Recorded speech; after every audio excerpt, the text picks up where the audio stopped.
আমাদের একটা প্রতিবেশী দেশ আছে, আমরা আমাদের দেশ নিয়ে যত ভাবি তারা তার চেয়ে বেশি ভাবে। কথা বুঝতেছেন না? আরো ভেঙে বলতে হবে। হ্যাঁ, আমরা আমাদের দেশ নিয়ে যত উদ্বিগ্ন, এদের আরো টেনশন বেশি। বলেন, আমাদের দেশে শান্তি আছে না নাই? আমরা হিন্দু মুসলিমে কখনো দাঙ্গা লাগে? আসতে বলেন, কেন লাগে? ওদের পূজা পার্বণে আমাদের মাদ্রাসার ছেলেরা যে পাহারা দেয়, চিল্লায় বলেন ঠিক কিনা? আমাদের তাফসির মাহফিলের সময় ওরা ডিস্টার্ব করে, ঢোল বাজায় না। ওদের পূজা পার্বণের সময় আমাদের তাফসির মাহফিলের ডেট হলে আমরা চেঞ্জ করে দেই।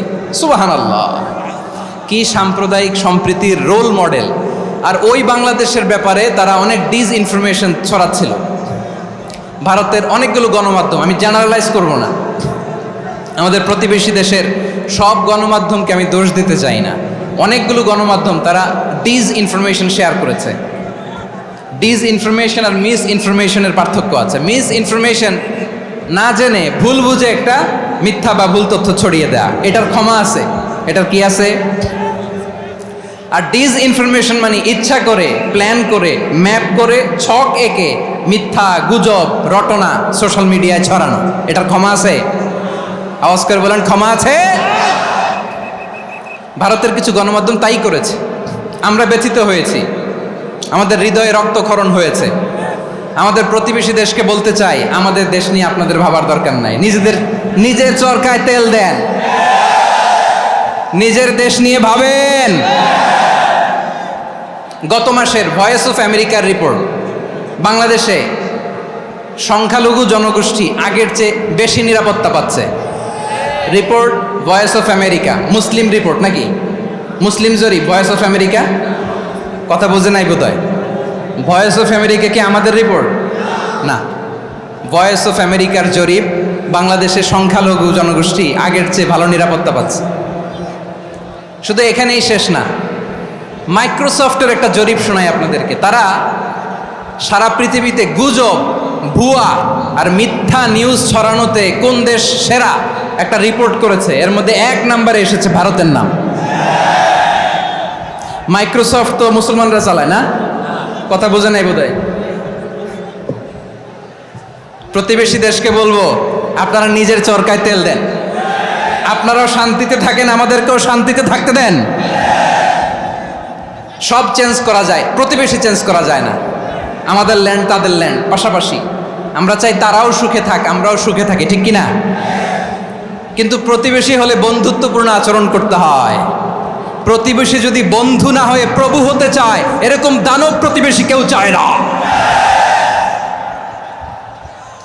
ভারত যদি বন্ধুত্ব উপহার দেয়, আমরাও বন্ধুত্ব দিব। তারা যদি বন্ধুসুলভ আচরণ করে, আমরাও বন্ধুত্ব উপহার দেব। কারণ আমাদের পররাষ্ট্র নীতি হচ্ছে সবার সাথে বন্ধুত্ব, কারোর সাথে বৈরিতা নয়। আলহামদুলিল্লাহ বলেন, কত চমৎকার পলিসি আমাদের। আমরা নির্বিবাদী, আমরা বাংলাদেশিরা শান্তিকামী। We are proud of that. এজন্য আমরা গর্ববোধ করি। আমাদের পররাষ্ট্র নীতি সবার সাথে বন্ধুত্ব, কারোর সাথে শত্রুতা নয়। তাই প্রতিবেশী দেশকে বলবো, আমার ভাইয়েরা, আপনারাও আমাদের ভাই, বন্ধুত্ব দিলে বন্ধুত্ব পাবেন। বন্ধুত্ব ইজ ওয়েলকাম, দাদাগিরি নয়। বন্ধুত্ব ওয়েলকাম, দাদাগিরি নয়, লাউড অ্যান্ড ক্লিয়ার।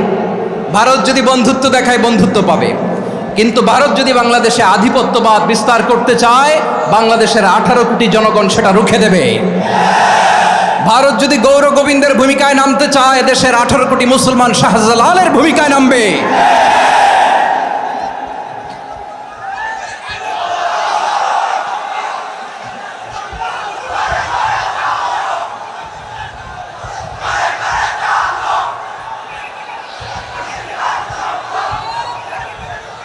প্রিয় ভাইয়েরা, আমরা বন্ধুত্বে বিশ্বাসী, শত্রুতায় নই, ঠিক কিনা বলেন?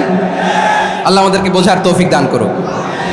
তাহলে এই যে তারা বলেছে এদেশে সংখ্যালঘুরা কষ্টে আছে, দুঃখে আছে, এটা কি ঠিক?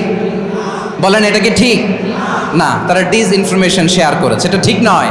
আমার প্রতিবেশী বন্ধু রাষ্ট্রকে বলবো, আপনারা এটা করবেন না, এটা করবেন না। আমরা শান্তিতে আছি, আপনারাও শান্তিতে থাকেন, আমাদেরকেও শান্তিতে থাকতে দেন।